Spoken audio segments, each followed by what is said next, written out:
Hi hello friends, welcome to Jason updates. Friends, PAN కార్డులో తండ్రి పేరు లేకుంటే రెవెన్యూ శాఖ కొత్త ఆర్డర్స్ అండ్ ఒక లేటెస్ట్ అప్డేట్స్ ఫ్రెండ్స్. ఒకసారి మన దాని గురించి వీడియో తెలుసుకుందాం. ఫ్రెండ్స్, తెలుసుకునే ముందు మీరు కనుక మన ఛానల్ ఫస్ట్ టైం చూస్తే కనుక ఫ్రెండ్స్ మన ఛానల్ లైక్ చేయండి. ఫ్రెండ్స్, అలా సబ్స్క్రైబ్ చేయండి. ఫ్రెండ్స్, పర్మనెంట్ అకౌంట్ నెంబర్ అనేది పాన్ కార్డ్ అనేది ఇప్పుడు ఆర్థికపరమైన లావాదేవీలకు కీలకంగా మారింది. డబ్బుకి సంబంధించిన పెట్టుబడులు, ఆర్థిక కార్యకలాపాలు కోసం ఇది ఉపయోగించబడుతుంది. బ్యాంక్ ఖాతాలు ఉన్న వారికి ఇది అవసరం. బ్యాంక్ ఖాతాలని కూడా పాన్ కార్డ్ లింక్ చేయించండి. అందుకే పాన్ కార్డ్ అనేది చాలా ఇంపార్టెంట్ అంటూ ఉంటారు. పాన్ కార్డులో తండ్రి పూర్తి పేరు చేర్చే విషయంపై సోషల్ మీడియాలో కాస్త రకరకాలుగా వార్తలు వచ్చేస్తున్నాయి. అయితే వీటిపై క్లారిటీ ఇస్తూ పాన్ కార్డులో తండ్రి పూర్తి పేరు లేకపోతే అది పరిగణించబడదని, అలాంటి వ్యక్తులు ఎవరైనా ఉంటే వెంటనే తగిన సమాచారంతో అప్డేట్ చేసుకోవాలంటున్నారు.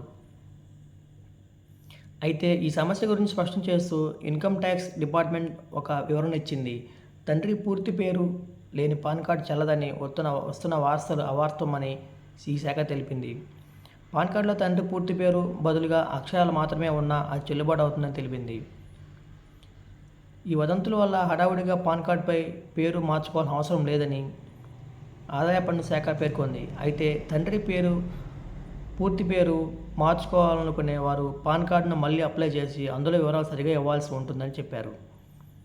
ఒక వ్యక్తికి ఒకసారికి మాత్రమే పాన్ కార్డు వస్తుంది. దాన్నే వాడాల్సిన అయితే ఉంటుంది. అయితే కొందరు ఆల్రెడీ పాన్ కార్డు ఉన్నా కూడా మరో పాన్ కార్డు కోసం ప్రయత్నిస్తారు. కానీ అలా చేసిన వారికి పాన్ కార్డు రాదని స్పష్టంగా చెప్తున్నారు.